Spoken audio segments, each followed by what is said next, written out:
Hello everybody, my heartiest welcome to you all wherever you are. I am Chandrasekhar Sikdar, lecturer of English, Dhaka Shiksha Board Laboratory School and College. Dear learners, our today's class would be the third and final session of transformation of sentences. Dear learners, can you remember what we discussed in our previous two consecutive classes? I hope you can understand or you can remember well. But for your convenience, I am repeating here the basic structure of sentences and clauses, and then I will discuss the rest of the techniques of transforming sentences from simple to complex and compound.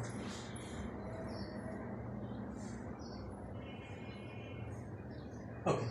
Dear students, you see the basic structure of principal clause. Remember very precisely that a simple sentence, a principal clause means subject and predicate. Okay, and in predicate you will get verb, object, then other words or supporting words or additional words.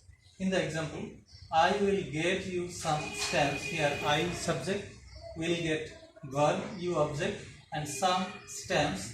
This is additional words. Okay, and the basic structure of subordinate clause. Remember, subordinate clause always starts with a subordinate conjunction. Here you see if, subordinate conjunction, and then you will find subject. Here subject I, then verb go, then supporting words to town. So the sentence is if I go to town. Now, the structure of simple sentence. In a simple sentence, you will find a subject and verb and then object or additional word or words. You see the example, John is a good scholar. Here John is a subject, is verb, good scholar, object or additional words. And in complex sentence, you will get at least one principal clause and at least one subordinate clause, but sometimes you may get more than one subordinate clauses. Okay, you see, he is so dull, this is a principal clause, that he cannot understand the topic, this is a subordinate clause, and it starts with a subordinate conjunction that. Okay, and in compound sentence, a compound sentence has two or more principal clauses with or without subordinate clause. And the structure, principal clause, then coordinating conjunction, then principal clause. For example, I went there and they gave it to me. I went there, this is a principal clause, and coordinating conjunction and they gave it to me, this is another principal clause. Now, one thing is very, very important, that is the comparison between clauses and sentences. You see, in the structure of a simple sentence, first of all a subject, then verb, then object or additional words, and in principal clause, subject, then verb, then object or supporting word or words or additional words. So, if we compare simple sentence with the principal clause, then we can say that simple sentence and principal clause are same in structure. That means, if I give you a simple sentence, there you will find a principal clause. Okay, then a complex sentence means a principal clause, then a subordinate clause, and the subordinate clause starts with the subordinate conjunction if, then subject, then verb, then supporting words. So this is the example, he is so dull that he cannot understand the topic. He is so dull, this is a principal clause, and subordinate clause that he cannot understand the topic. Okay, now dear students, now I shall talk about the rest of the techniques of transforming sentences from simple to complex and compound. So far as we can remember, we have already finished techniques up to 7, and then today we will start from 8. If you see, in a simple sentence, the structure is as such that there is a participle or participle phrase at the end of the sentence. Then the complex sentence will follow this structure. For example, I saw a bird flying. And there is another example. I found the porter lying on the floor. You see, subject I, then saw verb, then a bird, object, and then flying. This is a participle. Okay. So here you see a participle at the end of the sentence. And in the second example, I subject, found verb, the porter object, and then lying on the floor. This is a participle phrase. So if you find a participle or participle phrase at the end of a simple sentence, then you can follow this structure to transform it into a complex sentence. Okay, first of all, you have to write subject, then verb.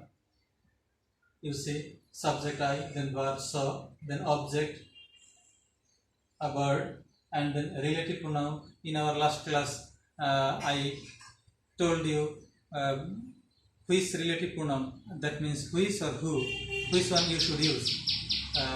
You should remember that in case of human being you can use who, and in case of other living beings, for example like animals, plants, and object in general, you can use which. So you should write here which. I saw a bird which, then an auxiliary verb was, and then participle flying. So I saw a bird which was flying. And in the next example, I found the porter. Porter means noun, and it means a human being, I mean who carries luggage. Okay, I found the porter who, then auxiliary verb was, lying on the floor. And compound sentence. First of all, you have to write down the object. Here the object, a bird, and I told you in my last class, if you find a bird in a simple sentence, you should write the bird. So the bird, and then auxiliary verb was, and then participle or participle phrase, flying or lying on the floor in the next example, and then coordinating conjunction and then the principal clause, and at the end of the sentence you should write it or that. So you see, the bird was flying and I saw it. Or in the next example, the porter was lying on the floor and I found that. Now, one very important thing is that in these two examples, you see the object is a noun, a bird and the porter. But if you find the object is a pronominal object, then you have to follow another pattern. For example, I saw him going to the field. Here subject I, verb saw, him, this is a pronominal object. Okay? Then we should follow this pattern while we will transform it into a complex sentence. First of all, subject. You see subject I, then verb saw, and then that as subordinate conjunction. Remember that. And then subjective form of object or the nominative case of object. Here you see object is him and the nominative form of the object is he. And then again to be verb, according to tense we should write was, he was, and then the rest of the words going to the field.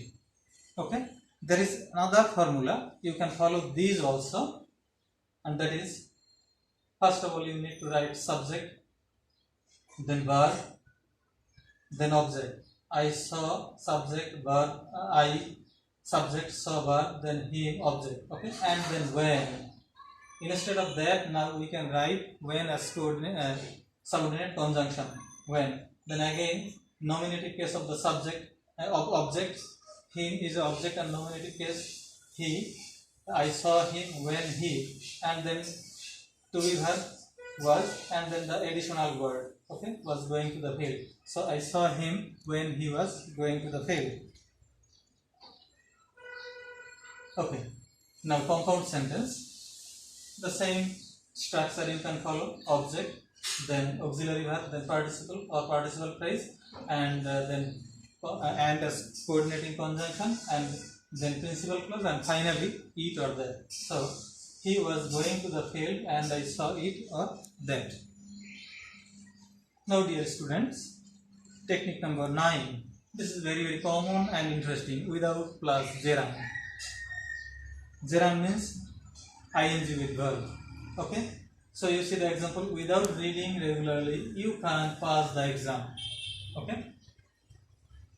So this is a simple sentence, and you can't pass the exam. This is the principal clause. So you have to transform without reading regularly this portion as subordinate clause. And here you can start the subordinate clause, subordinate conjunction with if.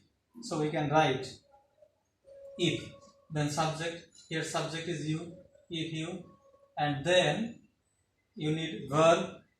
But remember, without plus gerund always indicate negative sense. So you have to make this clause as negative. Okay, that means that is why I have written here negative clause. Okay, so if you don't read regularly, then comma, then principal clause, you can't pass the exam. And here one thing you should remember, if you don't find any auxiliary verb in a sentence, then you have to take do, did or does according to tense. Okay, and you can do it in another way, that is, instead of using if, you can use unless. And if you use unless, then you need not write, you need not make it negative, because unless itself is a negative word. Okay, so unless, this is a subordinate conjunction, then subject you, then verb read regularly, comma, principal clause, you cannot pass the exam. Now compound sentence. This is very interesting. Write the subordinate clause into imperative form. Here you see subordinate clause. If you do not read regularly, okay, you have to write it in imperative form. And what is imperative form? You should write the sentence from the main verb. Okay, so you can write read regularly. Read, it is here the main verb. Read regularly, and then coordinating conjunction would be or, then principal clause PC. Read regularly or you can pass the exam. Okay, but here one thing you must remember, that if the subject is given in third or first person, then the structure of the compound sentence would be quite different. Okay, but the complex sentence would be as usual. You see the example? Without doing it, he will die. In the previous example, the subject was in subject is in second person, but here the subject is in third person, and as I mentioned in the formula, third or first person. Okay, the complex sentence will follow the same pattern. If he doesn't do it, comma, he will die. But in compound sentence, first of all you have to write let, then objective case of the subject. So let, here subject is he, and the objective case of he is him. Let him, then verb do, and the rest of the word do it, and then conjunction or, then principal clause, he will die. Let him do it or he will die. Now technique number 10, by plus gerund. Okay, you see the example, by reading newspaper you can be wise. So in this case you can start complex sentence with subordinate conjunction if, then subject if, then verb read newspaper, then comma, and then principal clause, you can be wise. And in compound sentence, write the both clauses into imperative form and use and as coordinate or coordinating conjunction.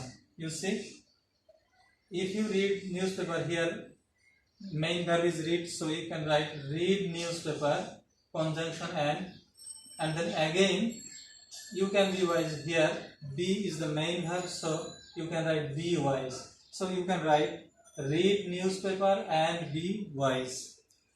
And here there is another exception, that is if you find the subject is in first person or in third person, then the compound sentence might be a different pattern.